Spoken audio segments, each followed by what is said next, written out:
Sadguru, Namaskaram. You mentioned in your previous discourses that 30% of the illnesses are body, while the rest are mind-created.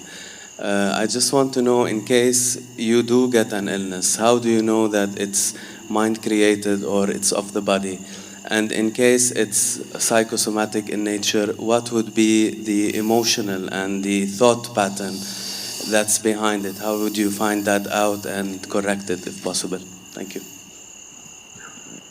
Suppose your right hand gets up and does funny things and smashes you, pokes your eyes, do you have an ailment or no? Yes, isn't it? For sure you have. That's exactly what your mind is doing, isn't it? It gets up, pops around, hurts you, pokes you, makes you cry, makes you suffer. Do you have an ailment or no? If your hand started poking at you, hitting you, beating you up, definitely you are sick, isn't it? Yes. So if your thoughts and emotions are poking you, strangling you, torturing you every day, aren't you sick, I'm asking? By your own definition I'm going. So, because this sickness is on, it will manifest in so many ways in the physical body. There is no question anymore. Every thought, every reverberation on the level of the mind, depending upon the type of reverberation you create, the whole chemistry is going through a change. It's all been measured. Right now you sit here and think about tigers, you have one kind of chemistry, chemical changes happen. You think about flowers, another kind of chemical change happens. All this has been measured. So for every thought, if the whole chemistry is going through thing, if your mind is in this state, you know what kind of soup you're making? You're a lousy soup.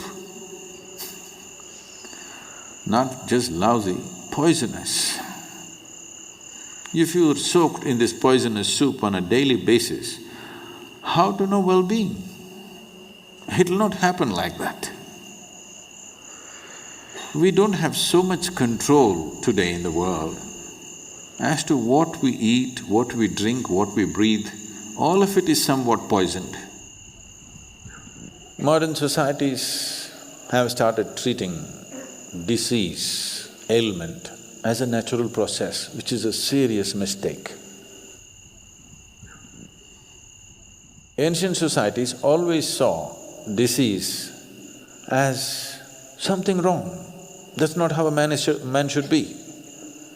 A human being should not be in any state of illness, because illness means something fundamentally wrong.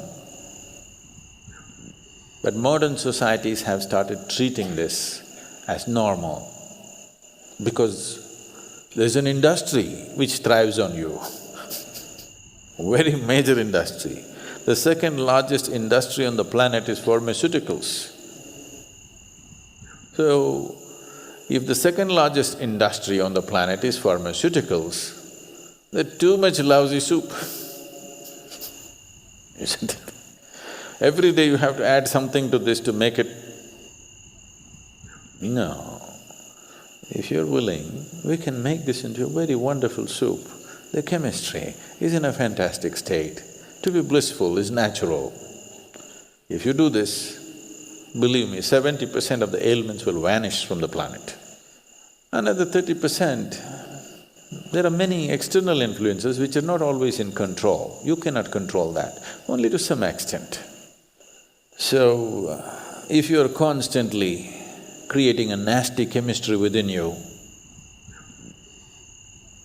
how is life within you supposed to understand you're seeking well-being? How? It's just unfair. Life within you thinks, he likes ailments and gives it to you. Yes? If you're poisoning your system from within, for which there is substantial proof, for every thought and emotion, the chemical composition of your body is changing, if you're creating poison from within you and you want to live well, how is it? Life doesn't work like that. Unless you do right things will not happen to you.